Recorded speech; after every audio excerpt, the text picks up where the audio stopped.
Ljudje in ljudine, poslušate 237. epizodo 8. sezone podcasta Obod, podcasta, v katerem za vas gledamo, spremljamo, beremo, preizkušamo in poslušamo. Serije filme, risanke, špile in knjige vseh žanrov, od F do Z, Obod, organi brez oblikovanega duha. Smo, tako kot je prav, Mito Gerič. Poklon, servus. Servus. Igor Harp. Jo, Igor. In Aljoša Harlamov. Tokrat sicer znova brez gosta oziroma gostje, to da znova v živo. Današnja epizoda je posvečena filmu Frankenstein, režiserja Guillerma del Tora, ki ga lahko od 7. novembra gledate na Netflixu. Kakšno besedo pa bomo seveda rekli tudi o zgodovini upodobitve tega lika na platno in ekranih, ter seveda o knjigi, ki je vse skupaj začela. Opozoriti velja, epizoda bo vsebovala gotske prostore, ladje okovane v led in kvarnike. In zdaj glasba, ki je živa. Živa! It's alive! It's alive! It's alive! It's alive!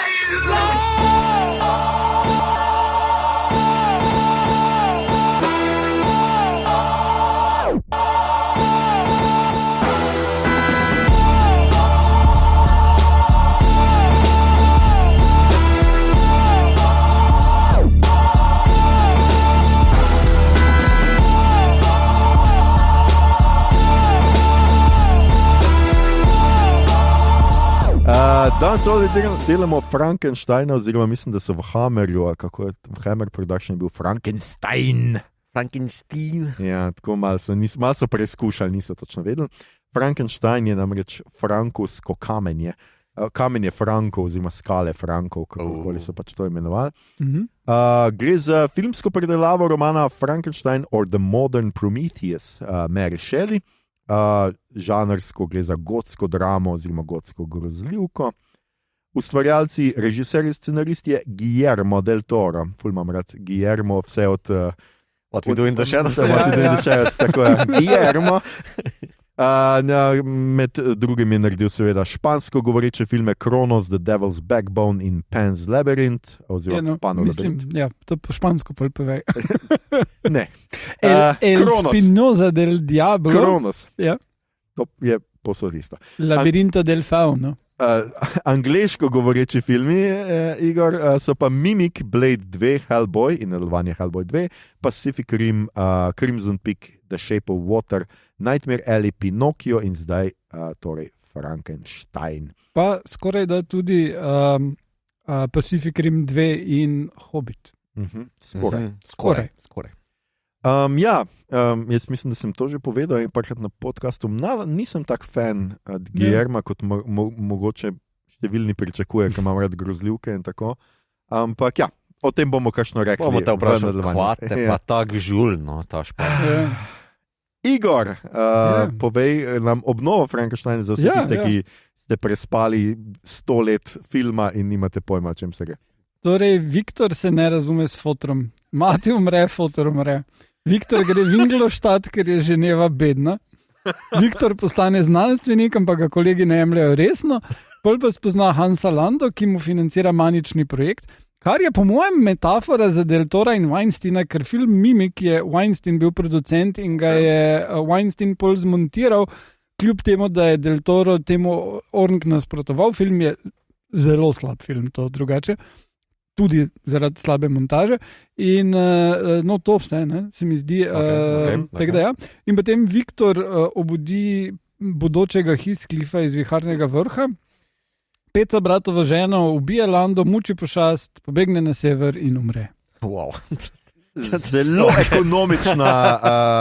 Hvala, Igorič. Odkar si pišeš, mislim, da si še boljši, to si zelo dobro povzel. Ja, odpustimo ti to mini tangento, ampak drugače zelo ekonomično. Na hitro bomo pregledali skratka igralce, kot je Igor že omenil.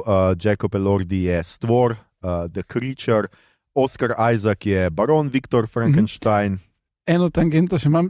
Če bi, na mesto, da je izbral Elordija, ki je bil, ni bil Vojni zvezd?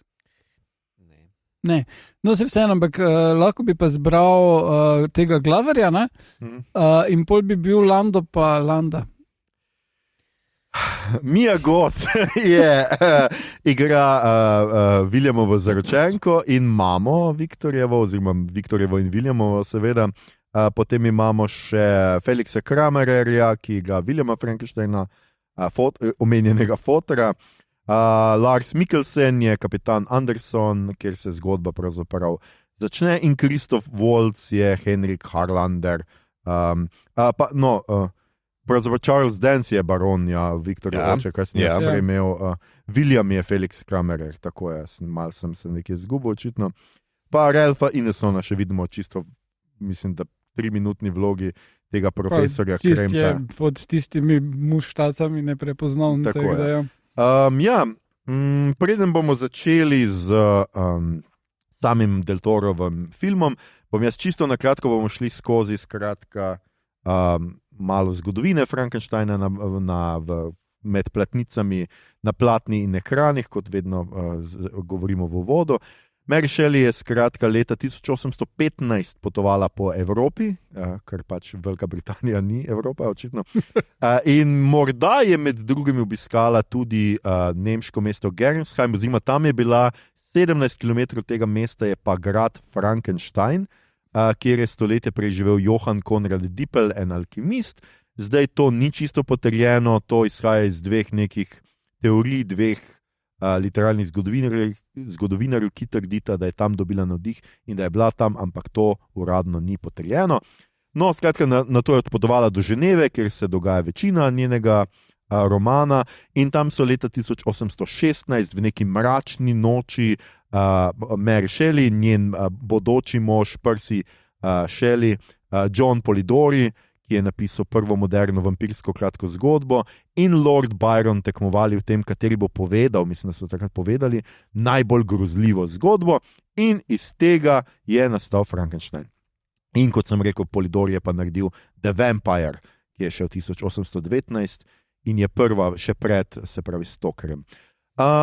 Tukaj na tej točki bomo mogoče hitro menili, kaj naj bi bilo gotsko sploh, Frankenstein gre za neko vrste gotsko romanco.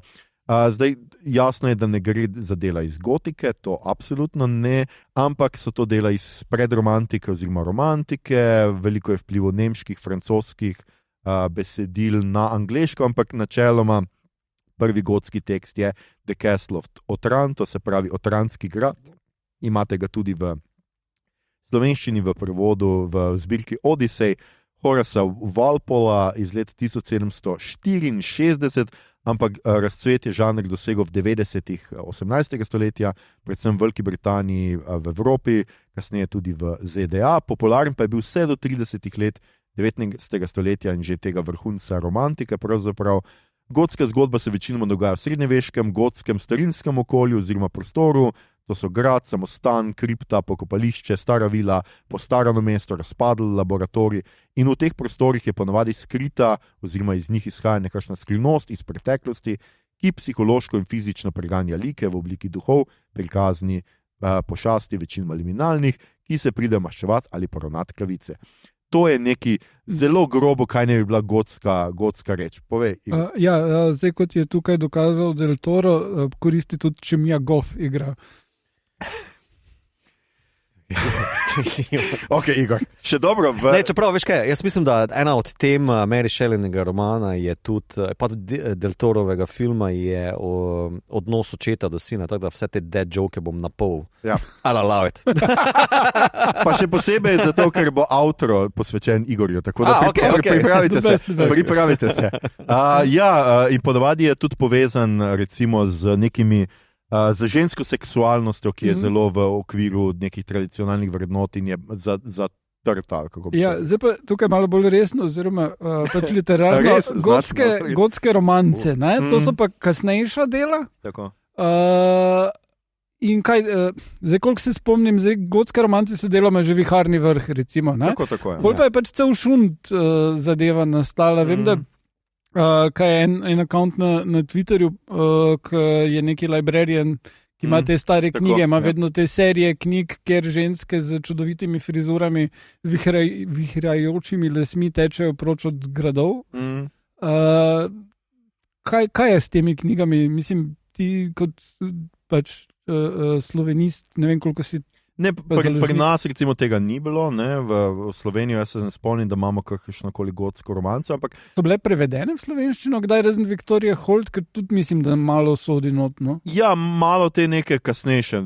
Zdaj v tem času pa mislim, da še ne, da še ni bilo toliko prevodov tega, ampak ja, večinoma gre, tako kot sem rekel, pa za neki ženski vidik, ženska je ponovadi zaprta v nekem gradu, neka skrivnost je noter, njen mož je mal čudaški, nekaj skriva pred njo in potem se razkrije ta neka temačna skrivnost, česarkoli pač. Drugače smo, da naredim še malo reklame, no, pri založbah Sanja je šel Menih od Luisa in to je tudi eden prvih teh gotskih gotskih romanov. Je pa zanimivo, no, če smo pri knjigah, ker na Goodreadsih mislim, da sem pustil zelo slabo oceno, ker sem ravno zaradi tega, da bi vedel, kaj je gotska romanca, prebral celo Cambridgeov vodič po gotskem in nimam pojma, kaj je gotsko, ker je tako slaba. Ta knjiga mi sploh ni bila všeč in res sem ji dal za to. To Zmijo Got sploh niso meni. Ne, tega Zmijo Got pa niso pogruntali do tebe, Igor. Ja, ti si prvi. To bo tvoj prispevek k naslednji Cambridgeovi zdaj. Na kvori boš citiran. Skratka, ampak večinoma v filmih to vidimo po setih, se pravi po tam, kjer se dogaja, kot sem rekel, v prostori, po kostumih, da je večinoma zgodovinsko in po teh nekih skrivnih prehodih in podobno mito. Še predtem bi vprašal to na kao ekranizacija, me zanima, kje je potem ta znanstveno-fantastični del, mogoče da omenimo, ne, ker to se vseeno tretira kot prvo znanstveno-fantastično delo. Mislim, da Prometej malo namiguje v podnaslovu. Pa še eno podvprašanje imam za vrle literate tlele. A je to protomodernističen roman? Ja, zdaj tako, znanstvena fantastika je tukaj zelo utišana, zelo minimalna. Kasnejše filmske priredbe, o čemer bom tudi v nadaljevanju govoril, so bolj poudarjali ta znanstveno-fantastičen del. Zdaj, če ste brali roman, veste, da v romanu ona nikoli ne pojasni, kako je on naredil svoj stvor. Jaz bi samo rekel, tu on naredi to basically stvor v študentski sobi in ona je vedela, da ne utrujati preveč tehnikalijami. Ona je bila anti-Michael Crichton. Danes imaš same take. Skratka pa tudi anti-Star Trek ni imela tehnobebla. Ne, sploh. Ja, tukaj noter zelo tako malo meni, da je on pri 15 videl, kako strela udari v neko drevo in se zavedel moči elektrike. Pozneje pa omeni, da je iz raznih trupel sestavil trupel, ampak nikoli ni tega znamenitega prizora, ki je tudi v Del Torovi različici laboratorija in strele in ne vem kaj, tega ni v prav knjigah. Zgodi se mu, ne? Tako je, tako da jaz mislim, da pač ta element zdaj znanstveno-fantastični tukaj je zelo, zelo minimalen, no? Jaz bi rekel, da mitološki bolj kot pa... Tako. Ja, mislim, kar tudi Prometej v naslovu namiguje, ampak kar se tiče Prometeja, mislim, zdaj pač cela ideja je Prometej ukradel bogovom ogenj in ga dal ljudem. Frankenstein ukrade nesmrtnost oziroma oživitev. Ja, v bistvu... Ampak ga nikomor ne da. V bistvu ukrade moč proizvajanja življenja, kakorkoli to reče. Stvarjenje. Ampak tega ne preda ljudem. Ne, tukaj je bolj navezava na to, da je v resnici Prometej je tudi oblikoval ljudi, naredil je ljudi, ki jim je potem sicer Zeus ali Atena ali ne vem kdo vdihnil duše. Mislim, da je bolj ta verzija na to, ne na sam ogenj. Čeprav ogenj je bolj pri Frankensteinu. Ne? Ti zdaj pri filmih, ja. Ne, jaz mislim, da Prometej ogenj v bistvu je tehnologija. Je, tako, spoznanje. Neko, ja, vse je to. Ja, vse. Ja, se strinjamo vsi. Ampak point pri Prometeju je tudi to, da ga da ljudem. Ja, no, sej on ga tudi izumi, no, sej... Ne, da ga izumi. Misliš, izumi kreaturo? Karkoli naredi, karkoli bomo imenovali ta postopek, puzle. Ustvari ga. Galvanizirane puzle. Ustvari ga, zdaj pač to prinese ljudem, on tega spoznanja ne deli, mislim... ker pač se zgodba odvija v drugo smer in ker se zelo hitro obžaluje ta. Ja, zato ker se to bomo kasneje, ampak okay. No, ampak na znanost pa namiguje tudi tale zgodba tega mornarja, mislim kapitana, ki hoče najti prehod prek Jaz mislim, da tukaj je ključna ta znanstvena radovednost, in ta, da greš. Ampak o tem bomo... Kar pa potem se, recimo, Wells zelo usede na to. Tako da tukaj je, kar se pa tiče modernizma, pa ena izmed mojih teorij, ki jih potem nisem vključil v svojo, ki ni pač zdaj čist moja, ampak ki je nisem vključil v svojo doktorsko dizertacijo, je bila namreč ta, da gotska romanca in grozljivka v tem času, ker pač to dvoje je tukaj še nekako prepleteno in skratka, naredi pošast, pač izumi pošast oziroma izumi nek ta tujek, ki vdre v neko naše okolje, medtem ko potem literarni modernizem, Joyce, Proust in tako naprej, odkrivajo pošast v sebi. Skratka, ta modernizem ponotranji to neko logiko tega neke pošasti oziroma nekega tujega, nečesa tujega. No? Viš, jaz bi pa kar je meni modernističnega pri romanu, je najprej zasnova v pismih deloma, pa dva POV-ja sta. Zasnova pismi gotovo nekaj, to je romantičen izvod. Ja, ampak časovno okvirno, da to zastavim. Bolj pa sama tema, da v bistvu kao stvarjenje, ki je izmaknjeno Bogu, je postavljeno potem v svet, kjer je ta samota. In preizpraševanje mesta v svetu, kje sem, kdo sem, kaj sem, če mi omakneš Boga je čisti modernizem. Ja, absolutno, to je smrt Boga. In ne otrok, ampak... to sem mislil, da je ta modernizem. Tudi to, absolutno je to ta štorija. Ampak to se zgodi, zaradi tega pač človek nedavno ugotovi, da tudi človeškosti ne more več natančno definirati. In mislim, da je Frankenstein sploh ena prvih teh povesti, ki preko pošasti seveda govori o človeštvu, kaj je človek. In imamo to večno temo, ki je meni vedno bila najbolj zanimiva pri kakršne koli grozljivki s pošastjo. Ampak bomo o tem... Super, se to super smo, zdaj se nehimo hvaliti. Gremo na hitro čez, skratka, pri nemem filmu bomo začeli, prvo filmsko adaptacijo so posneli pri Edisonovem studiu, se pravi Frankenstein iz 1910, ki ga je napisal in režiral J. Searle Dawley, traja 16 minut, lahko ga pogledate na YouTubu, je kar v dobri kakovosti, jaz sem ga tam pogledal. Tu Viktor ustvari stvor še v velikem čarovniškem kotlu. Čo se mi zdelo ful zanimivo, ker res kaže ta, kar tudi Shelley pokaže, pač to zmes tehnologije in čarovništva, ker znanstvenosti še ne moramo ločiti od čarovništva, kot bi rekel Asimov. Pa Viktorjeva poroka, njegova sreča potem naredi, da se stvor izgine v ogledalo. Res čudoviti prizor iz ogledala, tudi prvič, ko se stvor pokaže na njegovi poroki, ga vidiš ti v ogledalu, medtem ko gledaš Viktorja in potem Viktor gleda ven iz kadra za 1910. Wow, okay. Nor prizor in potem stvor se prvič pogleda v ogledalo, prepozna samega sebe in to prepoznanje ga izniči, kar se mi tudi zdi tako. Skratka, nor film, poglejte si, to se pravi 16 minut. Posneje so pri Edisonu posneli še eno verzijo, ki je izgubljena je tudi italijanska verzija, ki so jo naredili. Drugače so prva zvočna adaptacija, pa je potem s Frankenstein 1931 produkcija Universal Pictures, gre torej za to tipično Universalovo pošast, o čemer danes govorimo najbolj znana. Kot o ponovljenem, ker poskušajo to spet nekako buditi, čeprav do Frankensteina nikoli niso prišli. Režiral jo je James Whale, stvora pa je igral Boris Karloff. Od tukaj izhaja vse to, o čemer bomo danes tudi govorili, podoba norega znanstvenika s pokvečenim asistentom z grbo, laboratorij opremljen s Teslinimi transformatorji tukaj in z električnimi efekti, ki jih imenujejo Strickfadens, po dizajnerju, ki se jih je izmislil, Kennethu Strickfadenu. To je zelo, zelo vplivna, skratka, ta setting, iz katerega zdaj vsi poznamo Frankensteina, čeprav kot rečeno tega v knjigi ni, pa tudi podoba stvora je zdaj tukaj kot nečesa na pol pač grozljivega. Tudi mislim, da v tem filmu stvor nikoli nič ne spregovori, ampak samo mislim, da tukaj celo ne pride do tega, da govori, nisem pa zdaj, ne spomnim se čisto dobro. Skratka, gre za neko izhodično referenco, kliše, zdaj že skoraj zgodovine filma. Tudi tukaj je tako kot pri Del Toro, se mi zdelo zelo zanimivo, ker Viktor straši tega stvora z ognjem, ga priklene, ga biča, in pa tukaj je ta znani prizor umor punčke, ki je na nek način zdaj ena prvih teh filmskih velikih referenc, ker v Golemu punčka na koncu Golema ustavi njegovo uničevanje, tako da on vidi, da je tle neko nedožno bitje, ki ga poboža, tukaj pa s Frankensteinov stvor vrže punčko v vodo in jo skratka ubije, ampak ta stvor ima itak možgane morilca, tako da kaj drugega ni mogel.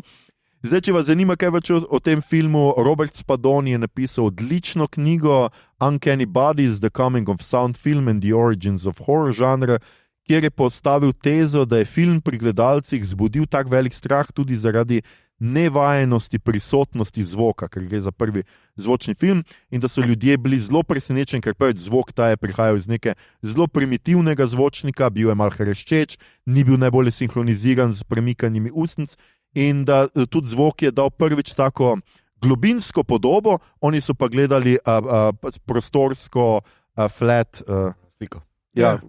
Plosko. Plosko sliko, in jih je to tako medlo, da jim je pokazalo film kot ploski medij. Ravno zaradi tega so se prvič zavedli, kako je ta medij plosk, in se mi zdi tako fantastično. Zanimivo. Res dobra knjiga, utemeljuje to ravno na Frankensteinu in Drakuli iz univerzalnega studija, in se mi zdi super. No? Tako da preberite si to knjigo. Tudi nadaljevanja so potem naredili isti ustvarjalci, The Bride of Frankenstein iz 35, Karloff je igral tudi v tretjem nadaljevanju, Son of Frankenstein, v tem stvora potisnejo v tekoči žveplov dioksid, kar zelo spominja na Terminatorja. Ali pa obratno. Seveda, imaš prav, on potuje v času, mogoče pa tako, Posneli so še več filmov z njim in Universal potem več ni imel idej in je celo delal Monster Mash filme, kjer se srečajo Frankensteinov stvor, Dracula, Volkodlak in mislim, da še Mumija. Do vrhunca komedije Abbott and Costello Meet Frankenstein, ki je res, res komedija. Potem je te glavne like univerzalnih pošasti prevzela produkcija Hammer Films, britanski studio Hammer, ki je obudil te klasične pošasti tudi stvora, čeprav se je večinoma njihovi filmi se osredotočajo na doktorja Frankensteina, ki ga večinoma igra Peter Cushing. V prvem The Curse of Frankenstein iz 1957 je stvora igral Christopher Lee, ki pozneje seveda upodobi tudi njihovo Draculo. Cushingov Frankenstein je precej bolj amoralističen, ubije kolego znanstvenika, da vzame njegove možgane, žrtvuje svojo ljubico pošasti in tako dalje. Prava inovacija filma pa je seveda barva. Zdaj vidimo, to je prvi Hammerov barvni film, ki je tudi tukaj občinstvu ponudil novo izkušnjo groze. Jaz sem gledal, mislim, da skoraj vse filme z Cushingom, in v zadnjem Frankenstein Must Be Destroyed iz 1969 je res že pa prekleto jasno, da je Viktor tisti, ki je pošast, ker preprosto vse zločine možne naredi, tudi producent jih je nekako prisilil, da so dodali prizor posilstva in tako naprej. Skratka, vse medtem, ko je njegov stvor že čisto normalen človek, pač niti ni več iz raznih delov telesa, ampak je samo en obojen človek, ki se mu pač ta Viktor totalno že grauža, kot bi se moral vsem nam. He gone woke. Ta pa deluje. The woke virus. Pa potem kot zanimivost omenimo še film iz 57 v vrhuncu drive-in kina in nagovarjanega najstniškega občinstva je studio American International Pictures naredil nizkobudžetni I Was a Teenage Frankenstein, v katerem mislim, da nekdo budi nekega najstnika in je seveda sopada s tem, kako odrasli pošiljajo otroke v smrt, v vojne in tako naprej. Se mi zdi taka zelo dobra metafora. In pa leta 1994 je izšel film Mary Shelley's Frankenstein, ki kljub naslovu, naj vas ne zavede, ni po romanu, oziroma ni spet tako detaljno po romanu, ampak zelo prikroji zgodbo. Ampak je vseeno zelo blizu. Eni pravijo, da najbolj do zdaj. Tako, ja. No, tudi se bomo tudi pogovarjali. Režiserja Kenneda Branagha, ki je zaigral tudi v Viktorja Frankensteina, medtem ko stvore ga, ne boste verjeli, Robert De Niro. In takrat je bil cel škandal, ker tole Elizabeth pa igra Helena Bonham Carter in on je Brenna takrat pustil svojo ženo Emma Thompson in šmiral z Helena Bonham Carter in to so mu v angliški filmski sceni tako fejst zamerili, da človek ni dobil nagrade nikoli, kakšne večje. In prav, mislim, zakaj gre še Emma Thompson pustiti, no, mislim, Seriously, a ne? Jaz sem hotel še tudi tega pogledati pred Deltorom, ampak mi žal ni ratalo, ker se ga imam spomina, da mi je bil kar vedno zanimiv. Malo je dolg, tako kot večina filmov od Brennega. In zdaj smo tukaj v tej točki, ko je Guillermo del Toro končno posnel Frankensteina, ker si je tega menda želel že zelo. 30 let, če se ne motim. Tako nekako, skorda, skratka, imamo podobno zgodbo kot Eggersa in Nosferatuja, ki je sicer si verjetno to želel manj let, ker je mlajši. Ja. ampak Eggers gre zdaj prav po univerzalovih pošasti, ker naslednjega bomo pa dobili njegovega volkodlaka. Mislim, da je Eggers že v osnovni šoli delal... tako da mogoče se izide. Mogoče se pa izide, skratka. 30 let smo čakali na ta film, no, ne vem, če smo vsi čakali, ampak Guillermo je gotovo je in zdaj bomo seveda prvi krog, kako se vam je dopadla ta 30-letna muka in delo na tem filmu. Igor? Ful je lep film za pogledati, tempo pa ni glih. Jaz imam dva problema s tem, pač malo je prepočasen, zato ker preveč časa posveti temu, da pokaže, kak fejst lep je film. Film, jaz mislim, okay. Ker je ta produkcija je res huda, ta laboratorij, kostumi, mislim, že truge od staršev so... vrhunske. In mislim pač moraš temu posvetiti čas, si že vse te detajle naredil in potem imaš film, ki se malo vleče. Kar mislim, da tudi dosti ljudi pri nas na Discordu reklo. Drug problem, ki je še večji, pa je pač izbira Oscarja Isaaca, ki je super igralec, meni je najljubših igralcev te generacije, Mulotov, ker mislim, da je 1 leto mlajši od mene. Zato, ker smo to že videli, njega, ki igra Frankensteina v Ex Machini, ki je isti. Mislim, njegova koncept, pač to, kaj žene ta lik in njegova pač motivacija. Motivacija, pa tudi njegove slepe pege, njegova nečimrnost, njegovo to, da meni, da je boljši od vseh ostalih. Vse te stvari so tam noter v onem liku že in potem jih tukaj pač dosti drugače vseeno naredi, ker ima dolge lase in to, ne. To je edina razlika. Wow. To je pač hipi. To ima pa brado. Se ti je zdelo, da preč ponovil vlogo ali kako? Ne, jaz strinjam se, da lika imata podobna izhodišča, samo odigrana sta zelo drugače. Ampak mislim, da Del Toro, ko bi moral videti tisti film, pa bi rekel, bomo probali pa nekaj drugačnega pri motivaciji pa vseh teh stvarih, ker to se mi je zdelo pač malo brez veze, no. Pač to samo, no. Mene ni motilo to sicer, niti malo. Tako da to, par teh sprememb glede na ono štorijo se mi je tudi zdelo malo nepotrebnih, ampak to, koliko fejst izpostavi, da je Viktor bad guy, kar knjiga ne? Mislim, knjiga podzavestno, med vrsticami to vseeno pove, ampak ker je Viktor narator, tega ne naredi, ne? Ker pač tudi... pisanje v tistem času še nisi imel nezanesljivega naratorja, ne? Recimo. Ampak mislim, da je Mary Shelley mogoče probala v tej smeri iti, ampak pač ni bilo podlage, da bi to kar tako razvila takrat mogoče. No? Tukaj pa Del Toro gre direkt na to, kar mislim, da je dosti očitno, no? Da je pač nekdo, ki gre se nečesa takega lotiti, nek znanstvenik je bad guy po defaultu, ker pač ne upošteva ljudi okrog sebe v tem, kar proba doseči. No. Mito, kako je bil všeč tebi? Meni je bil všeč. Strinjam se, da je dolžina mogoče deloma problematična, ampak nekako se mi zdi, da je kot prvo za minutažo želel upravičiti izjemno budžet. Produkcijo, pa budžet, Po drugi strani pa tudi mislim, da je želel dati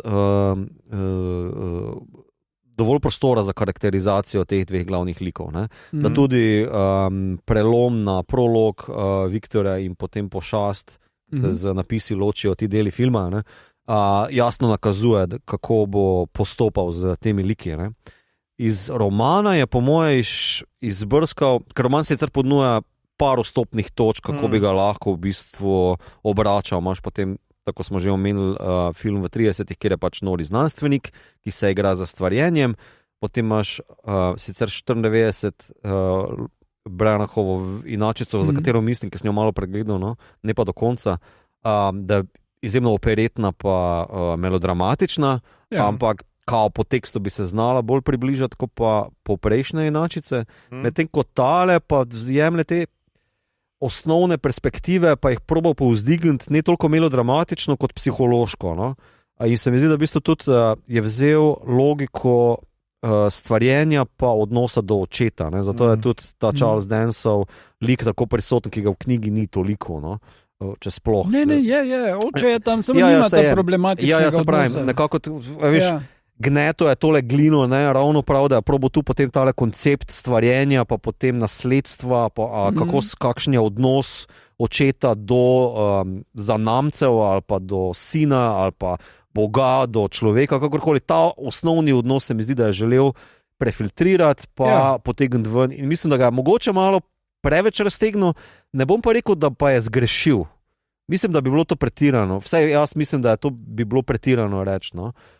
Ker vseeno, tudi tale film, za razliko od vseh ostalih, ima na koncu logiko nekega odpuščanja pa rešitve. Da v bistvu tako Viktor, pa tako kot pošast, najdete na koncu neko skupno točko. Ne? Da v bistvu mu on odpusti, pa da v bistvu se Viktor nekako znajde, pa da zašteka, da je zgrešil v svoji norosti, rečemo temu tako, no? Ali pa v svojem gonu. In da ima film lepo pentljo, no? Vse tukaj, kar se tega tiče. To ima tudi ta iz 94. Vsekakor, ampak veš, zelo drugačen pristop je. Mislim, da Kenneth Branagh je že leta 94 še bistveno bolj naroden, kot pa je Del Toro, ne, zdaj. Mislim, da Branagh ima malo preveč še gledališke logike noter, ne, kljub temu, da je meni njegov Hamlet še vedno vrhunec. Pa da pač je tale pentla, ki je tlele na Del Toro v tom filmu, ne, v bistvu zelo lepo zapakirana. Tako vizualno kot igralsko. Mio Goth moram podmus počrtati, ki je izjemna. Tako Jacob Elordi, ki je super pošast odigrano. Tako da jaz mislim, da je zelo dobra adaptacija. No. Ok.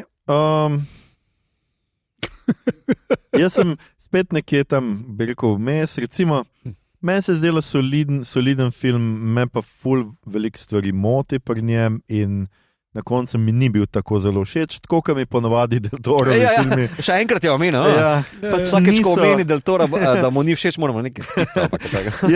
Mi niso preveč všeč in tudi tukaj mislim, da... Pa prav noben ti Hellboy 2 ali pa ne, Hellboy sta Blade 2. Blade njegov mi ni tako všeč. Panov labirint je daleč njegov najboljši film. Res, kaj pa Shape of Water? Shape of Water mi je katastrofa.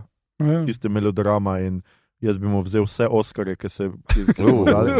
Recimo Shape of Water je mene totalno zgubil. Meni se ta film zdi absolutno precenjen in tudi tako, in se mi zdi za tiste, da se mi zdi za akademijo, ki, tako kot si prej ti rekel, recimo to ponavljanje, ne? To je za akademijo, ki ni gledala Hellboya in videla, da je dobesedno isto pošast uporabil že tretjič ali četrtič in tako. In to me je pa tam res zmotilo. Ampak vrnimo se k Frankensteinu. Meni je bil film, je lep, visoka produkcija, igra se mi je zdela vrhunska, predvsem mi oceno malo zviša stvorova zgodba, meni se je Viktorjeva zdela, tako kot je Igor rekel, tempo slab, tudi nekatere te stranske zgodbe niso šle nikamor, ne razumem, zakaj so bile potrebne in tako naprej. In ta psihologizacija meni pa recimo ni bila tako všeč. Ta njegova neka osebna motivacija v tem se mi zdi, da jemlje pozornost od tega, kar je meni bistvo te zgodbe, ki je pač znanstvena radovednost in ta gon človekovega kršenja nekih kvazi božanskih zakonov, o čemer on govori tam v predavalnici, recimo, ampak se mi je zdelo, da je to zelo banalizirano v tej njegovi osebni zgodbi in odnosu z očetom in tako naprej, kar vemo, da pa je Del Torova neka fora, ker zdaj je Frankenstein naredil po Pinokiju, ki je pravzaprav ista zgodba, samo pač otroško zapisana in pač ne ima srečnejši konec, zdaj mu temu tako reči. Kaj si hotel, Igor, nekaj vmes? Glede banalnosti tiste demonstracije, meni je prav hilarious, ker je isti, pa definitivno nastalo neodvisno, ampak v Tron Ares je basically ista scena, kjer ima znanstvenik recimo temu demonstracijo nečesa, kar je from the future, tako rekoč, ne? In je natempirana na to, da bo on zaključil, preden bo tole vse propadlo. In tukaj je isto, zato ker on ve, da s temi galvanskimi elementi je ena omejitev, koliko dolgo lahko animira tisto truplo. Ne? In se mi zdi zelo fucking weird, da imaš ta dva skupna koncepta filmih, ki sta prišla par tednov narazen ven in na katerih so ljudje delali leta. Ne? Jaz bi prej rekel, da imamo mogoče poplavo tech bro franšize, oziroma konceptov. Ne, da... In to fejkanje demota, ne? Ja, je del tega polja. Mislim, da meni sicer gre ta fraza ali pa nadimek, ne, za takšne like malo na živce, ampak ne morem se tukaj ogniti temu, ne, ker mogoče bratce, se mi zdi... Tehnične bratce. Ja, tehnični bratci, rečemo temu tako. Nekako se mi zdi, da v bistvu tale Steve Jobovski lik je tole meni, ne, bolj kot pa neki maskovski bedak, da se tako izrazim, je Steve Jobovski, ki je imel tudi probleme s svojim očetom, če se ne motim, pa... Mislim, z obema staršema, ker je bil posvojen. Vsekako, ok, sure. So ga dali. Point se mi zdi, da v bistvu nekako je ohranil zanos iz knjige, ne? Ampak malo je ta ambicija jalova ali pa prazna. Ne? Mislim, da ne vem, kje smo že v post-snemanju ali pred-snemanju omenili, da v bistvu tale napor njegov ni usmerjen v obče. Da je zelo individualno. Tako. Da je nekako mogoče to tisto, kar je prometejevskega pri Viktorju, da to želi zgolj, da dokaže sam sebi, da je boljši od očeta, naprimer, da je boljši od Boga, lahko tako obrnemo. Tudi, ja. In potem, ko pač mu to rata ali pa ne rata, odvisno kako gledaš, zapusti ta stvor. In pač tukaj se mi zdi, da je mogoče najbolj zanimiv tech bro izmed vseh, ki smo jih do zdaj imeli nastavljenih po teh različnih filmih. Ja, definitivno gre tukaj za neko vendarle novejšo interpretacijo. Sej jaz se strinjam z Guillermo v tem smislu, da današnji tech broj točno to počnejo iz nekih osebnih motivov, ki se pol vedno izkaže, da karkoli naredijo je kvečemo za njihovo bogatenje. Nikoli ne gre električni avti, zdaj bomo pa rešili ekologijo, ne. Jaz bom sam tovarno kupil zato, da bom pač imel profit iz tega in da bom delal gromozanske grde avte. Predvsem pa je zdaj, jaz mislim, da ta film dobivamo v dobi, kjer se nam dogaja z umetno inteligenco oziroma s temi jezikovnimi modeli nekaj podobnega. Ne? Ljudje so izumili, teh broj so izumili, ne vejo sicer, kako služiti z njo ta trenutek, ampak jaz se bojim, da bomo prišli do neke točke, ko bo to stvar spustili ven v naravo in pač jaz sem svoj naredil, zdaj pa grda je, nočem je več. Kar nekaj bo začela volke pobijati. Ja, ubogi volki. Volke bo pobijati. Ja, grok. Igor, nekaj si še hotel dodati vmes? Ne, to je bilo to, prosim, nadaljuj svojo kritiko. Ne. Ja, tukaj, o tem se bomo vse pogovarjali, jaz mislim, da danes. Predvsem so mi zanimive te spremembe, ki jih je Del Toro naredil glede na romana, očeta smo zdaj že omenili, je zelo spremenil njegovo vlogo, zelo je, cele družine, pravzaprav tudi brat ima čisto neko drugo vlogo, kot jo je imel v zgodbi. Tam je otrok še umre. Ja. In dobro, sej jaz ne rečem, nismo tukaj čistunski, da bi zdaj rekel, da je zdaj pa treba se držati knjige, ker jaz mislim, da absolutno ne. Knjiga je dolga in tudi njemu je tudi, jaz mislim, da zaradi tega tempo. Če greš prav naprimer, kao te stranske vloge, ki imajo v knjigi zaključke, in v knjigi so ti zaključki prav specifični. Ta pošast se maščuje Viktorju, ker ga je zapustil, oziroma še posebej, ker mu ne uresniči želje, ne? Da mu naredi družico, no? Da ne bo sam, ker to je njegova glavni problem je biti sam v svetu. Eno vprašanje, je družica ali družica? Mislim, da je družica. Aha, ok, družica. V tej adaptaciji je to zminimalizirano. V bistvu se dosti bolj humanizira pošast. Ne vem, a mogoče zaradi te logike, ki se mi zdi, da je pač ta odrešitev, ne? Da je mogoče malo bolj ta katoliški aspekt tle posredi, ne? Da ne more tako grozno zapopasti nasilja pa maščevanja, kot ga v knjigi počne. Ne? Ker v knjigi on ubija člane njegove družine, tako posamično, hladno, preračunljivo. On mu pove, pobil ti bom, vse posamično, dokler mi ne uresniči želje. To bi bilo, če bi to ekraniziral, bi bil v bistvu precej serijski morilc. Ja, čeprav... Ali pa De Niro iz Cape Feara.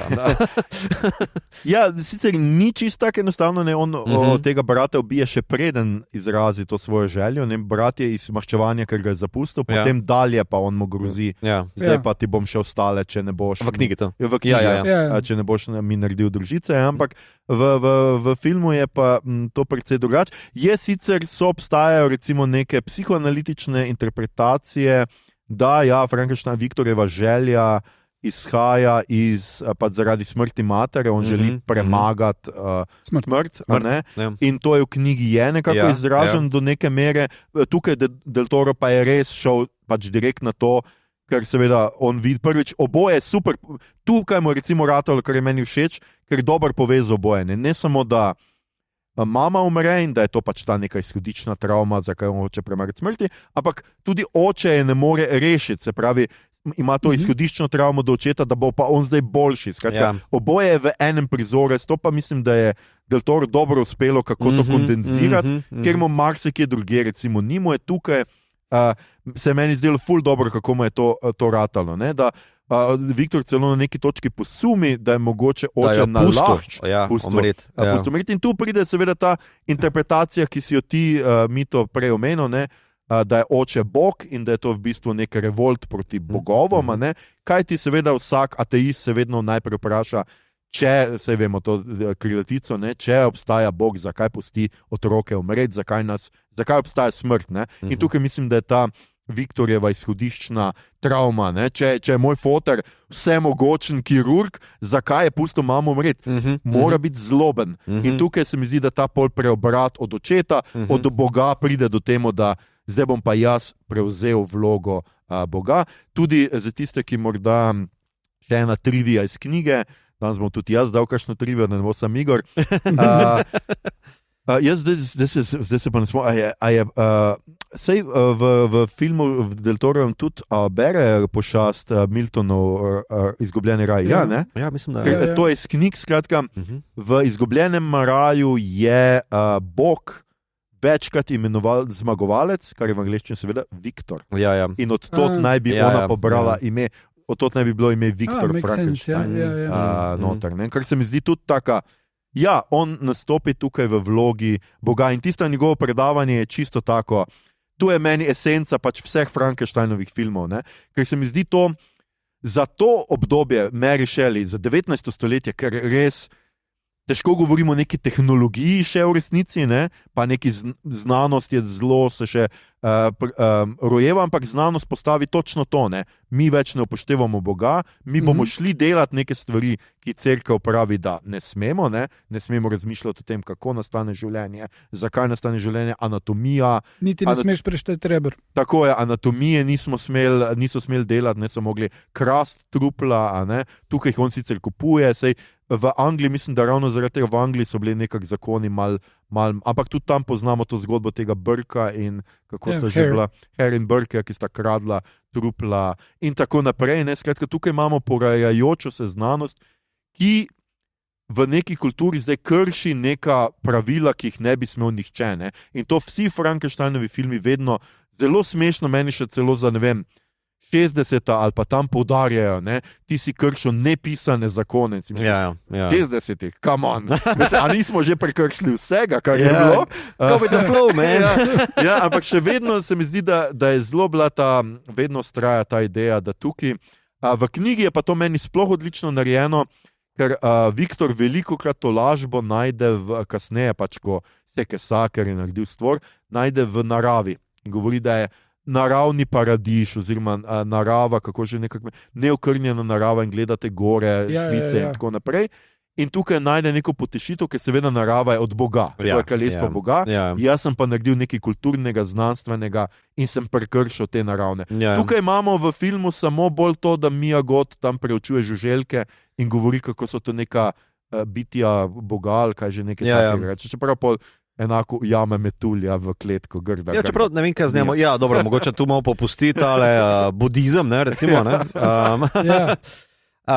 Ampak ona je dober kontrapok, ker v bistvu Mia nastavlja zrcalo, tako dober človeško osišče, prepozna človečnost ali pa Boga v kreaturi, tako kot v majhnih stvarih, potem tudi za 2 glavi višjih stvarih. Viktor pa tega ne prepozna, on se v bistvu do njega obnaša bistveno bolj kruto, grozljivo, seveda. Dober trio so. Mislim, da taka knjiga ne izpostavi, nima tega odnosa. Knjiga ima res zgolj tole maščevalsko ali pa odnos očeta do sina. To je bistveno bolj izpostavljeno kot pa tukaj v knjigi. Tako da mislim, da je lepo ravnovesje našel. Ja, se mi zdi, da tukaj ene stvari, čeprav se tako, kot sem rekel, mene pač mogoče malo zmoti, da se mi zdi, da v knjigi je res ta znanstvena radovednost in ta, kam nas bo pripeljalo. To, v vseh zgodbah v 50-ih z atomsko bombo imamo spet tega norega znanstvenika, ki ga nihče ne more vstaviti in ki vedno reče, jaz sem zdaj to izumil, zdaj pa pač kaj bojo drugi delali s tem, pa mene briga. To smo imeli dejansko to dilemo še tudi v Nolanovem zadnjem tem filmu, kaj zdaj že, Oppenheimerju, ker tudi imamo točno to spet, kako daleč sme iti znanost v imenu čiste znanosti, v kateri točki si mora priznati, da to, kar delam, bo pa nekdo uporabil. In tukaj imamo v podobi Christophera Waltza, njegovega lika, imamo to tudi malo te dileme. Kako bo ta njegova izum vendarle uporabljen, ali bo Christopher Waltz to uporabil za to, da bo živel dalje z svojimi sifilističnimi možgani, ali kaj bo. Čeprav mogoče bolj zanimivo vprašanje tukaj, dejansko, kako se hitro opusti efekte in posledice tega, kar se ustvaril. Da pač je mogoče kot določen avtor, ki napiše, pa vzame nek lik in ga pusti publiki za branje. Nima že vpliva nanj, kljub temu, da bi pač se ta isto delo rado še pogovarjalo s tabo naprej, ali pa da najde nove načine izrazov. In zato mi je ta pošastova perspektiva, kako se on znajde v gozdu, kako v bistvu najde neko bližino najprej za srno, potem za tistim možakarjem v bajti, za slepcem, kako se nauči poslušati, govoriti in tako naprej. V bistvu najde in odkrije svojo človečnost. In empatijo. V bistvu proper Adam lik, res Adam lik.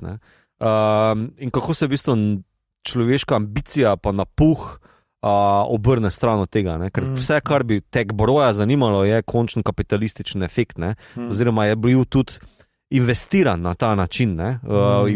Investicija je bila zgolj in samo lahko za moj profil dvigne dovolj visoko, da bom uspešen v očetovih očeh ali pa v očeh stroke, ali pa iz strani orožarja, ali me bo rešilo bližajoče se smrti. In je v bistvu tako zelo dober, lep kontrast. Imaš na eni strani Adamovo prebujajočo se človečnost in potem ta napuh. Ja, se pravi, meni so bili ta del z stvorom je bil pa zelo, zelo všeč. Mislim, da je tukaj Lord Dor, zdaj, koliko je lahko igral pod tonami make-upa, kar ima to na sebi. Mislim, da toliko ga ni bilo, moram reči, da kar ok. Tudi meni je vizualno, kar se dizajna tiče, ena boljših stvorov, zato ker se mi zdi, da je res tukaj zgleda, da je skupaj z več pač teles sestavljen, kar recimo tista v 30, ko imaš šrav v vratu, nimaš nobenega tega feelinga, ne? Šele pol imaš z Hammerjevim, Christopherjem Leejem je malo tako, zgleda bolj tako kot truplo, pa tam so že barve, pa lahko bolj zvidiš te stvari. Ja? Mene pa še bilo zanimivo, koliko je tu sporednic med Del Torovo verzijo in Brooksovo. Meni Brooksova drugače kar najboljša, še vedno. No? Okay. Pač ker deluje na toliko enih ravneh, kar mi je bilo ful fascinantno, on je isto leto dal mladega Frankensteina pa Blazing Saddles ven. Hkrati je posnel te dve zadevi. Mislim, koliko kreativnosti moraš imeti naenkrat, da te dve zadevi narediš malo insane. No, ja, zdaj strinjam, ampak tam je tudi polovico joke gre mimo. Ja, pa samo ta Brooks. Pač ja. Mislim, ampak tisti, ki, sploh pri Blazing Saddles še imaš pač teh družbenih glede rasizma, ki so zelo dobre. No? Ja, ampak mislim, da v 70-ih ni bilo težko detektirati teh neuralgičnih točk. Ampak pri Frankensteinu tam tudi imaš tole pošast, ki potem pride, ki ga igra ta nek Boyle, Peter Boyle, mislim, da, ne vem.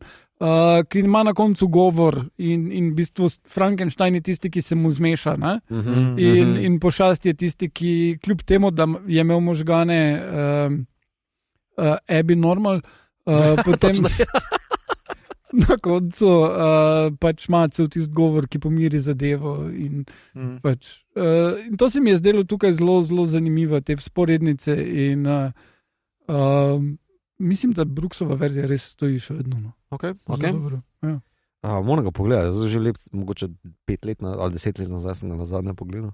Ja, se nasploh mislim, da ko se pogovarjaš o Frankensteinu, je takoj vklaplaš nek meta-narativ. Ne? Ker že sam, se mi zdi, da sam roman ima že tole upeljano noter, da se ti pogovarjaš v bistvu tu o nekem stvarjenju, demiurgu, ne? Se pogovarjaš potem z krščanstvom, ne? Pa z religijo, ne? Imaš takoj ta neki subtekst, ki se potem skozi vse adaptacije pa iteracije pogovarja, ne? Pa v katerem ideološkem konstruktu je bil narejen, imaš potem to naracijo potegneno ven. Dolžina edino mogoče, res, dolžina. Štekam, v bistvu te kritike, da jaz sem ga dvakrat zapored mogel gledati, ker sem zaspal zraven.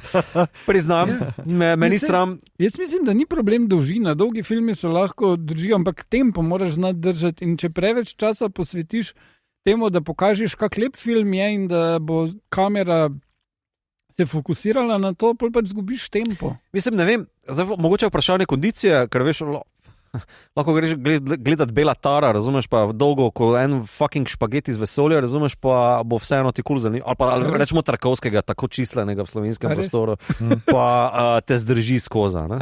Težko. Jaz še skozi vsakega Tarkovskega sem se moral pač prisiliti, da sem prišel skozi, ne gledal sem v kinu gledal ali doma. Ne?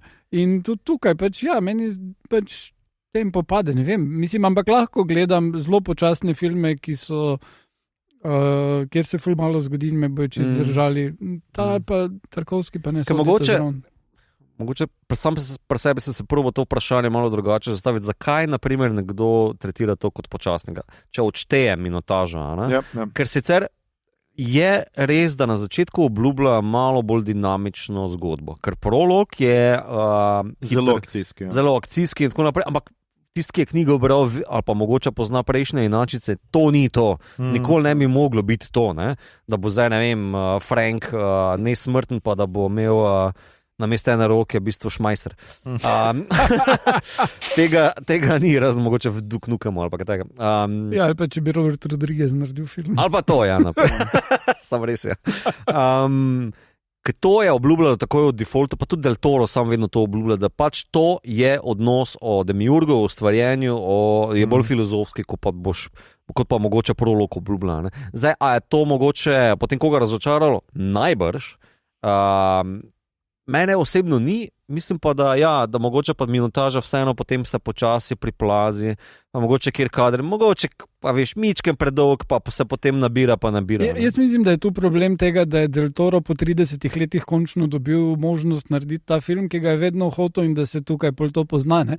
Zato, ker pri prejšnjih filmih je zelo v redu izkazal, kak tempo dajati pri Hellboy 2. Mislim, da ne govorimo o Blade 2, ki je krasen na splošno, ne? Ampak Hellboy 2 mi je ene od najboljših, ki je full v redu in vpeljuje različne teme noter, ki so vezane na strip, ki so vezane tudi na širše vprašanja, od ekologije do tega, kaj pomeni biti človek. Mislim, ful je podobnost tudi s tem.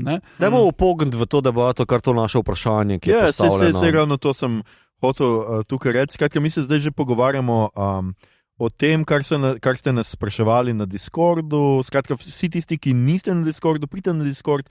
Tamle zaenkrat, če odpiramo ta vprašanja in vam dajemo možnost, da nas kaj vprašate v naših temah. Skratka, ne samo boleto, mislim, bilo je več pogovorov o tem tudi, ne samo v našem kanalu, tudi v Filmi in TV. Kino in TV, hvala Mito.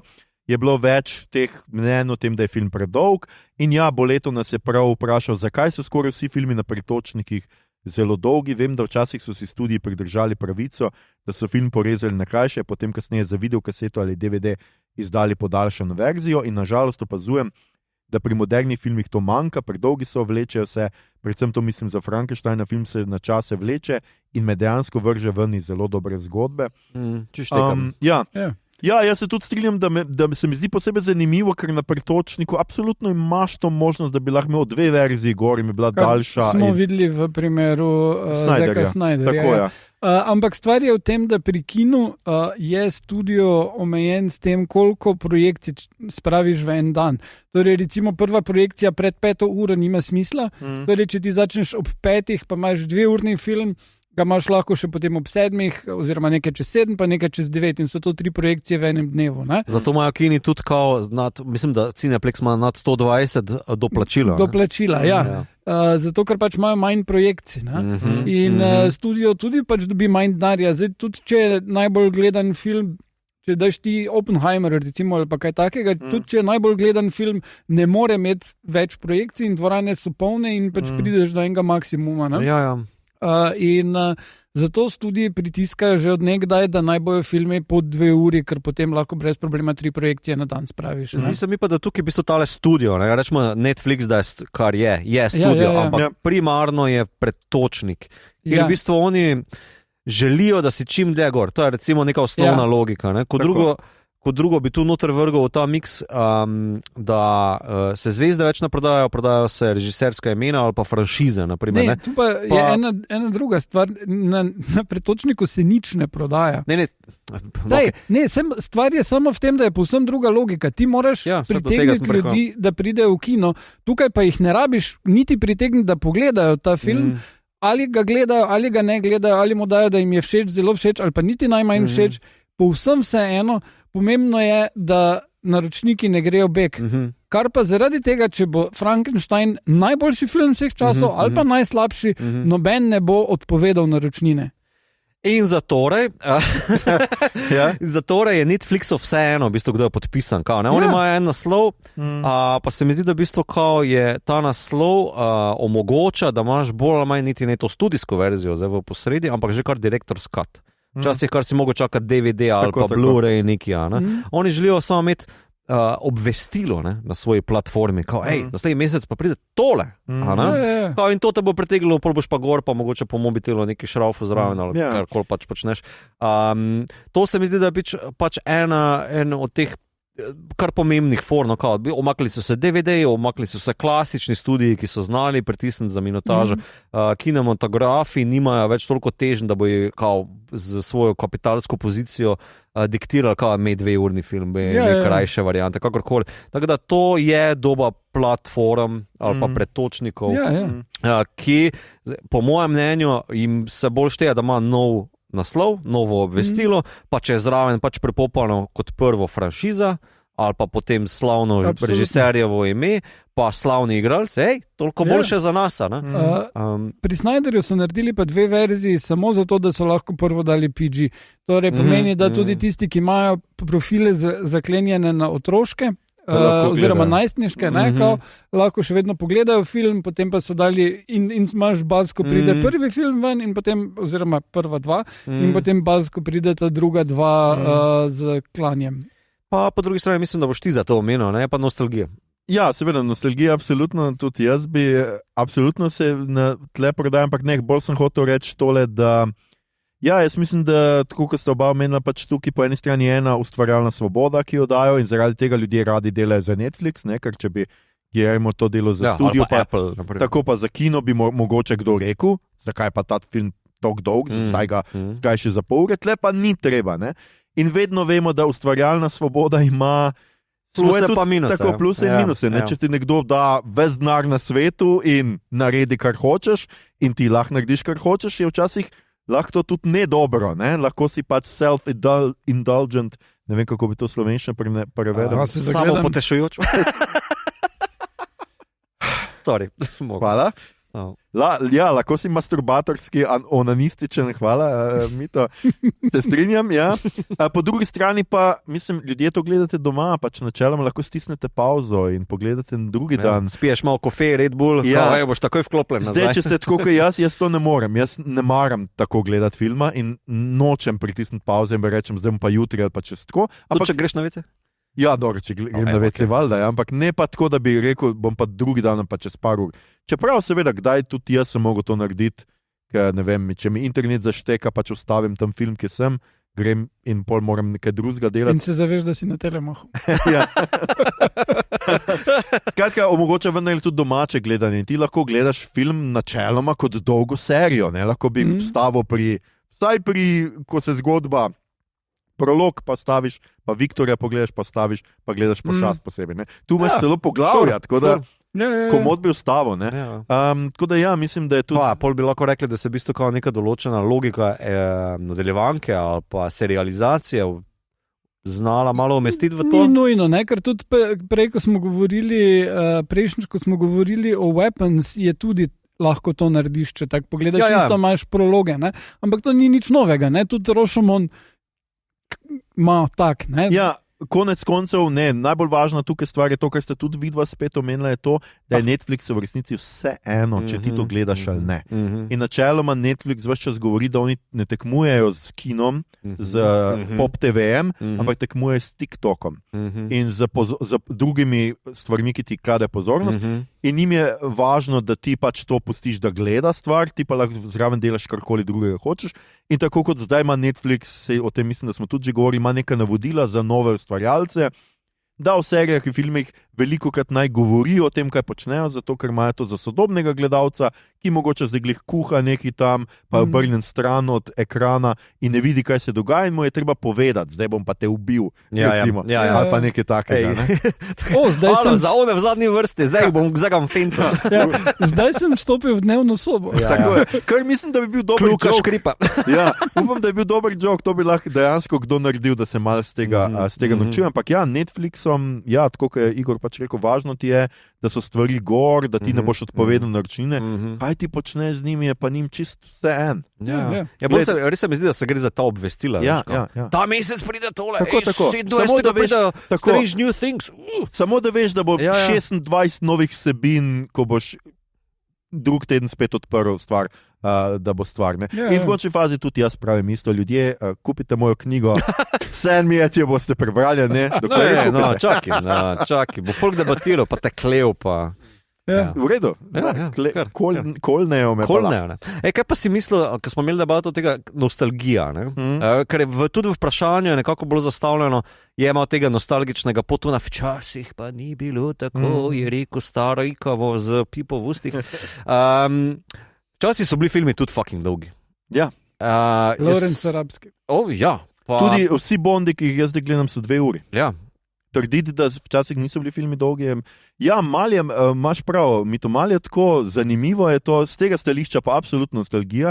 Je en pogled, kaj mogoče se mi ne spomnimo, kako dolgi so bili filmi, ko si bil otrok, si z večjo radovednostjo ali pa ne vem, kako bi z večjim čudenjem gledal film, pa se ti ni zdel tako dolg, danes pa ker ti vmes telefon neki pa... Mogoče pa to Evo, mogoče pa to dobro vprašanje. A bi bila tvoja izkušnja Frankensteina podobna doma ali v kinu? Mislim, v kinu, ko se gre za stvar nostalgije. Kako bi ti minevale minute? Ne? Ja, to je pa drugo vprašanje, ki pa mene jezi pri teh filmih, zakaj mi teh filmov ne moremo videti v kino. Ne? Ker jaz imam sicer gromozanski TV, super soundbar in vse sem, jaz bi tega šel gledati v kino. Mislim, to je pač odločitev Netflixa, v katera kina dajo in Netflix ne da filma v kino, torej da bi rekli, recimo Cineplexu pa Odiseji, pri nas boste vrteli naš film in v bistvu nimajo distributerjev, torej zdaj na hitro da razložim, pri nas recimo filmi od Warnerja pa od Disneyja pridejo v kino, ker jih da njihov lokalni distributer, ki se mu reče Blitz. In to pomeni, da oni rečejo, tele filmi od teh dveh studijev pa bi bili na tem trgu zanimivi, bojo dovolj ljudi pritegnili, da se splača kupiti kopije, ga lokalizirati, dati plakate in tak dalje. In potem pridejo ti filmi v kino in potem Cineplex, Odiseja, kdorkoli pobere 40-50 postov ali kolikorkoli od cene karte, nekaj gre za davke, ostalo dobi distributer.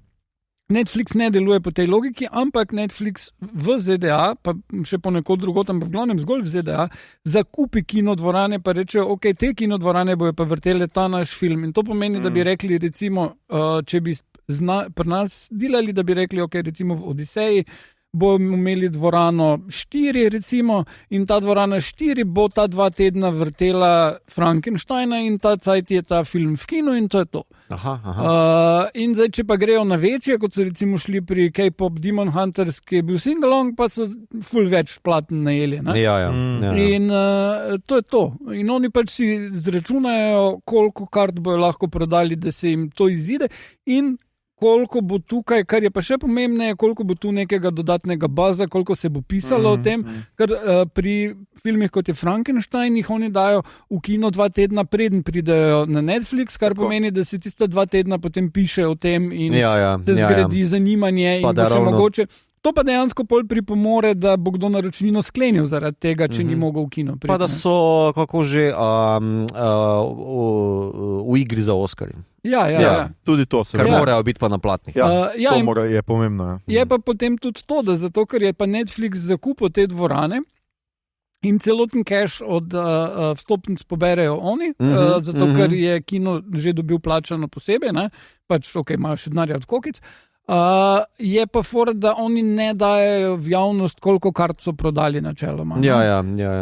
In se zaradi tega izognejo temu, da bi se kakorkoli to primerjalo ali vplivalo na njihovo finančno uspešnost, ker to so relativno pa v končni fazi mali zneski v primerjavi s temi naročninami, ki jih dobijo globalno. Ja, seveda. Ja, ok, jaz bi edino še eno kritiko filma dal noter, preden pozabim vse skupaj, če se vrnemo nazaj k konkretnemu Frankensteinu. Mene mogoče malo moti pri tem filmu ta spektakularizacija filma, kot se je že Mito omenil, ta začetek je zelo akcijski, stvar pride, meče stvari okrog, zgleda kot Batman ali pa ne vem, Thanos, ki pride tako. Bane.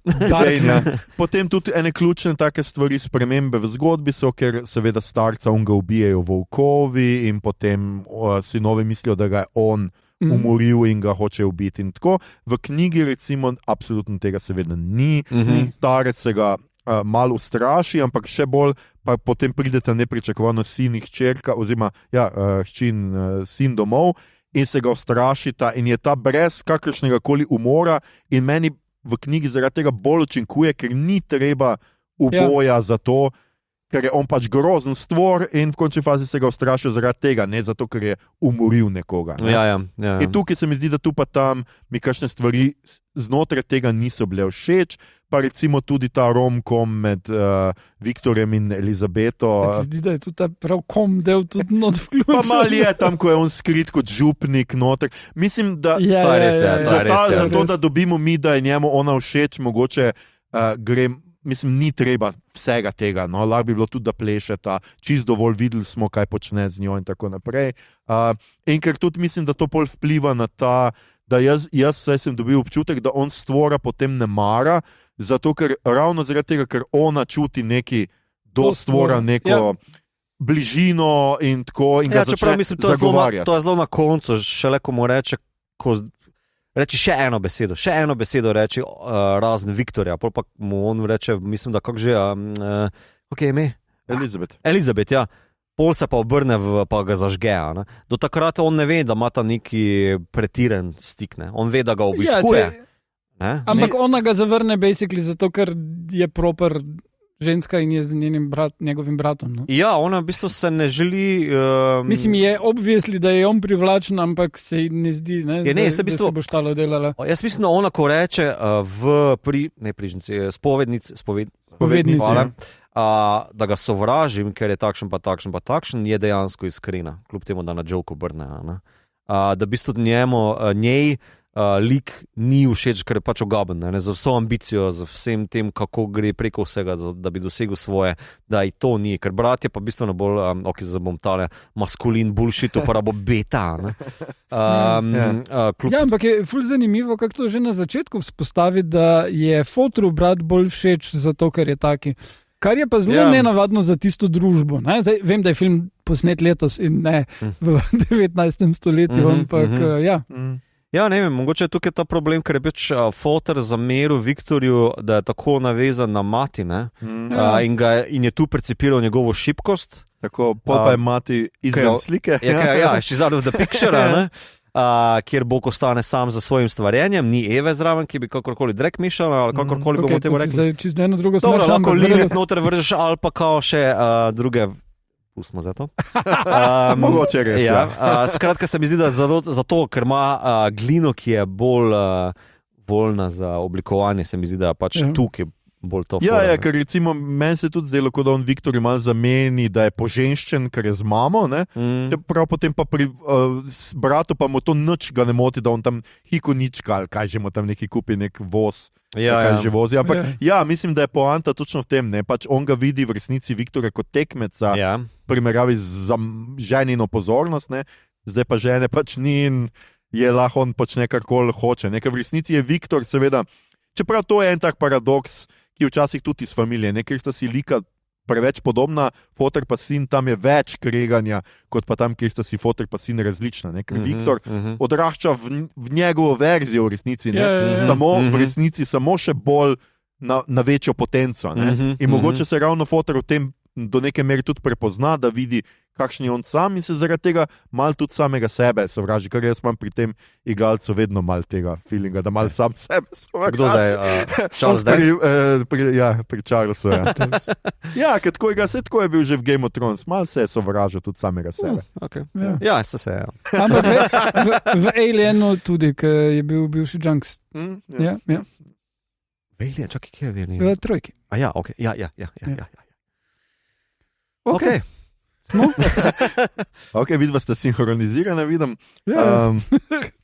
Mislim, da smo dobro o našemu Franku, staremu Franku, drti umazanem Franku.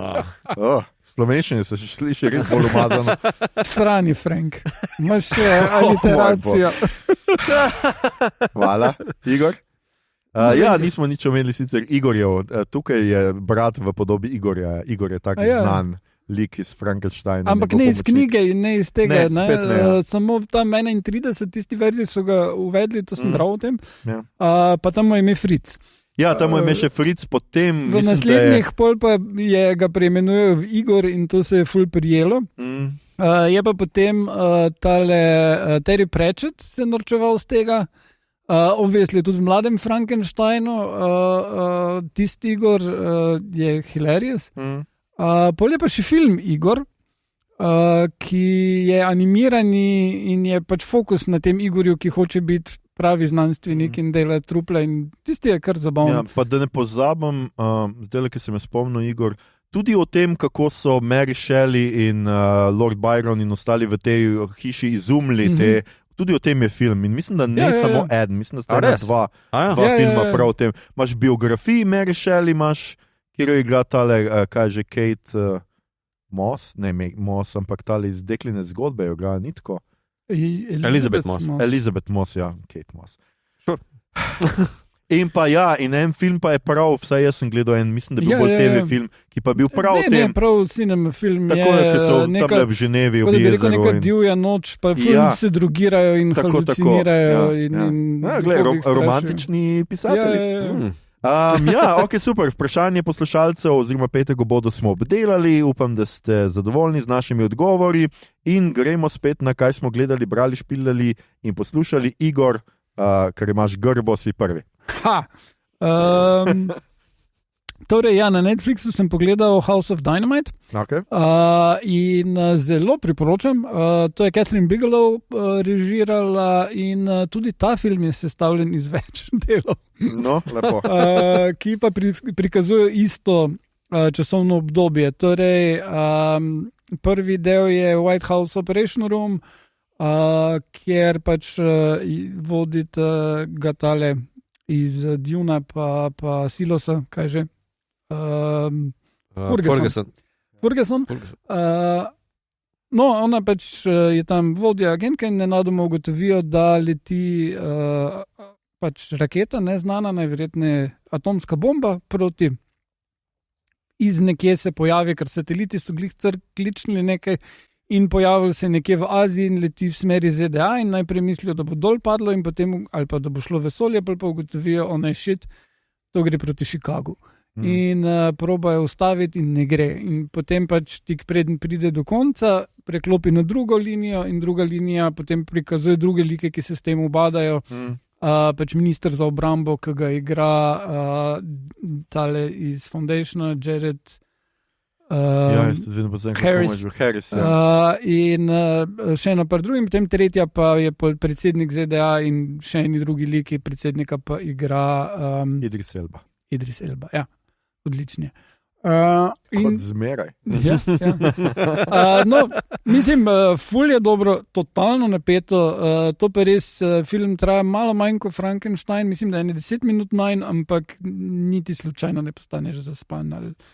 Niti na WC ne greš, to je res tako, fuck. Zelo dober tempo, odličen film, ne razumem še vedno ne, zakaj ima ona tak velik fetiš na vojsko, ampak ok. Naj bo. Kaj pa je to imeti fetiš? Kdo ga pa nima? Ja, Igor, kaj si še pogledal? Tam da to prebral, pa sem en strip in sicer Batman, Dylan Dog, crossover. Nič več ni sveto stari. Mislim tak je, jaz sem celo otroštvo in mladost bral Dylana Doga, predvsem obsesivno, tudi full Batman fan, diplomiral z Batmana, tako da to se meni zdelo... Diplomiral si z Batman, prvi slišem.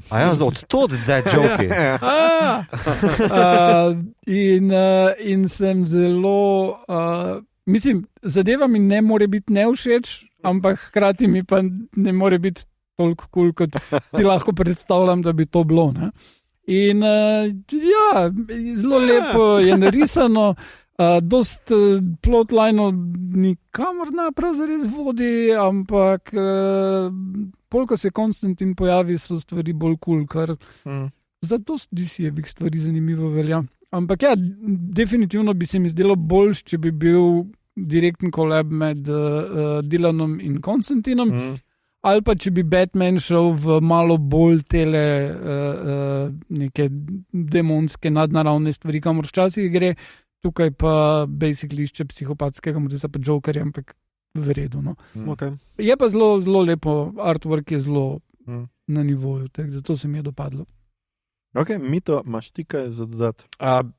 Omenil bom na hitro, upam, da bom to zapravo rekel, pluribus. Že množina.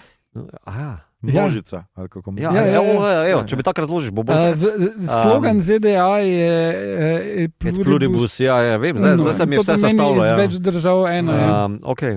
No, to sem 2 dela do zdaj pogledal. Pa ne vem še, če mi je všeč, tako da bom previdno priporočal.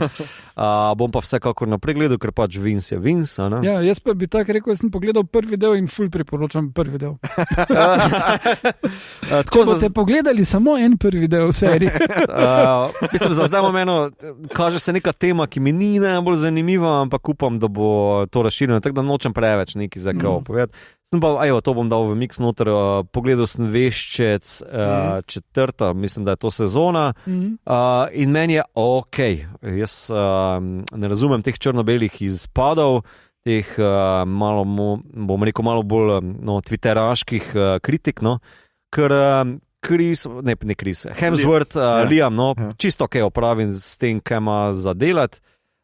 Tudi mislim, da mu pomaga, da je non-stop v neki skupini ljudi, ki so vsak zanimivi liki, da je to dogodivščina čisto zase, da ima tudi Siri in Jennifer, da imajo ločene zgodbe, ki se redko prepletajo, in da pač tale sezona zelo samostojno stoji, ki se lepo opleta. Po knjigi mislim, da pridejo vsaj v Geraltovi pa Siri, po Sirijini zgodbi pridejo na pol, po Geraltovi pridejo do konca tele knjige, medtem ko Jenniferova mi je pa tuja, tako da predvidevam, da je to kasnejša. Ne, to je tudi v tej knjigi, ne vem, zakaj si rekel. Ja, ona pride pol do tega Vilgefortza, ki je tam v nekem morju. Vem, da na koncu pač pride v ta Tolmun, rečemo te, ali kaj pač je to, ne? To vem, da je na koncu knjige samo več svesta boj z... Ne, tisto pa ne vem. Pa moram reči, da to je en res vrhuncev te sezone, ta boj magov, je izjemen.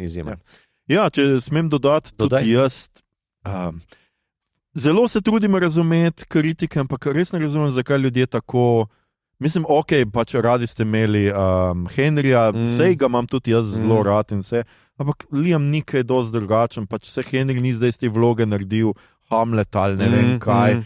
Ne vem, in posebej občudujem Liama, da je prvič si drzno to narediti, drugič, da greš v vlogo, ki je že narejena in ne moreš v njej praktično nič novega narediti, zato ker pač ti je začrtano.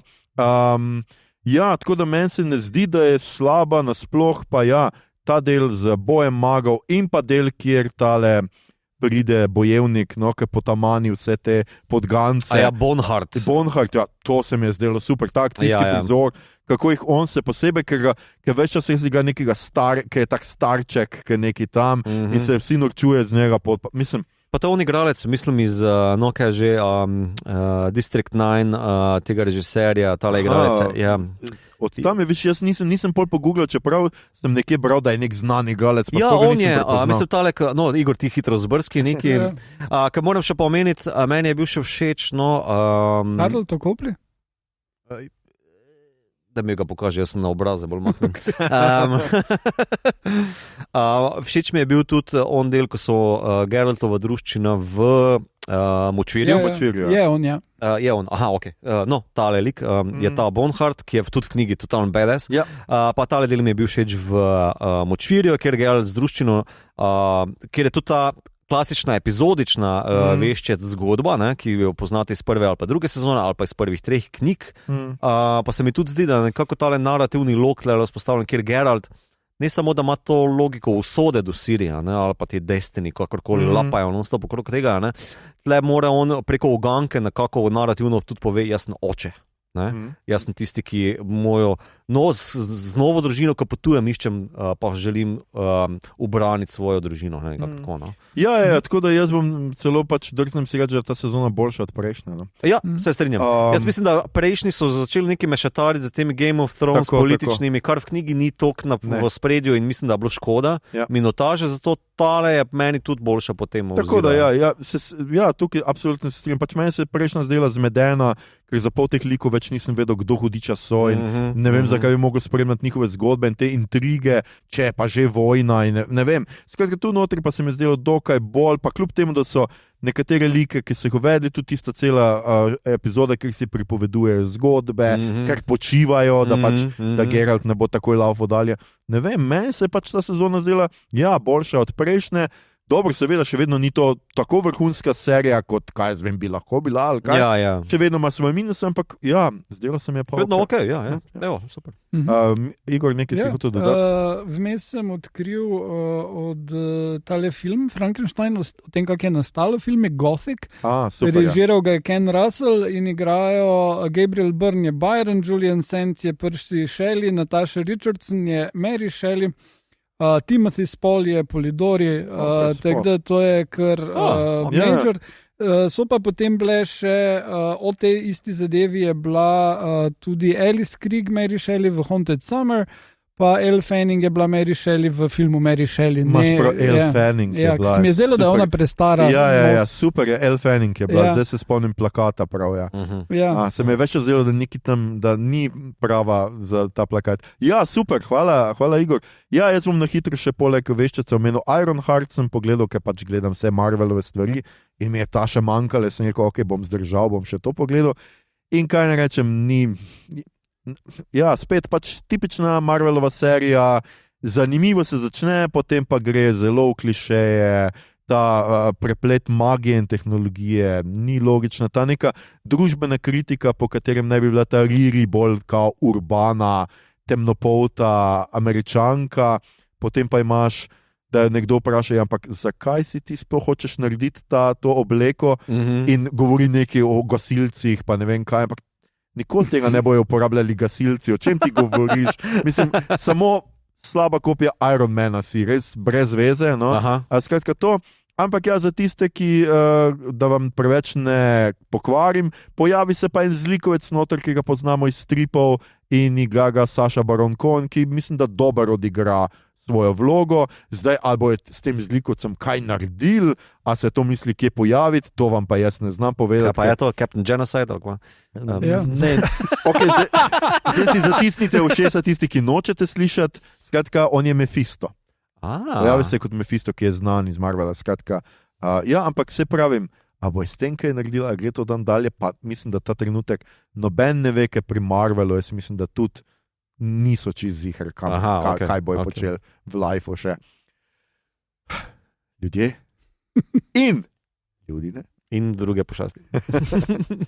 Poslušali ste 237. epizodo podcasta, ki sliši na Mejo Bot, podcasta za serije, filme, risanke, špile in knjige vseh žanrov, od F do Z, ki ga gosti mreža Apparatus. Z vami smo bili Igor, je to sploh gotski film, če nima Mije Goth? Harp.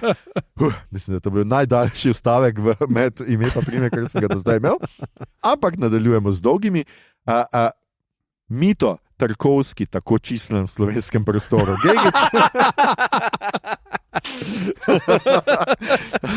In Aljoša sifilistični možgani. Harlamo. Tole epizodo smo posneli v našem stalnem štabu, kino gledališču Bežigrad, KGB v središču mesta, film pa je tu v središču vaše izkušnje. Pridite sem v temo s drugimi neznanimi ljudmi. Če vam je bila današnja izkušnja všeč, spremljajte, delite in všečkajte naš podcast, naročite se nam preko vaše najljubše aplikacije in nam tam dajte kakšno ceno. In če vas zmika znanje, ki je prepovedano, ki je na meji stvarnosti in domišljije, ki je brezbožno in prekleto, potem dobro poslušajte našega dragega Igorja. Igor je vir številnih anekdot, ki vam bodo polepšale družinska srečanja in popestrile dolgočasne vožnje v službo in iz nje. Igor, vaš pomočnik, ki vam pomaga obuditi še tako brezživljenjsko truplo, kot je vaša partnerka ali partner.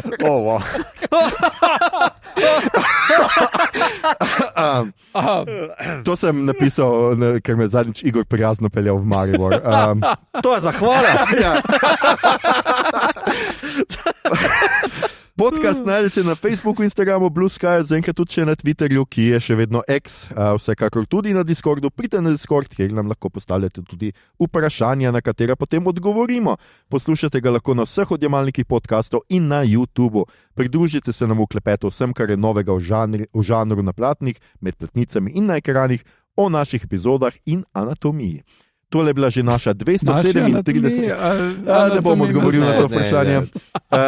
Tole je bila že naša 237. epizoda podcasta. Hvala vam za vašo pozornost. Se slišimo znova čez en teden, ko bo na vrsti pogovor o Fentabotu, ki ga bomo posneli na Slovenskem knjižnem sejmu, medtem ko vi to poslušate že Ja, je že mimo.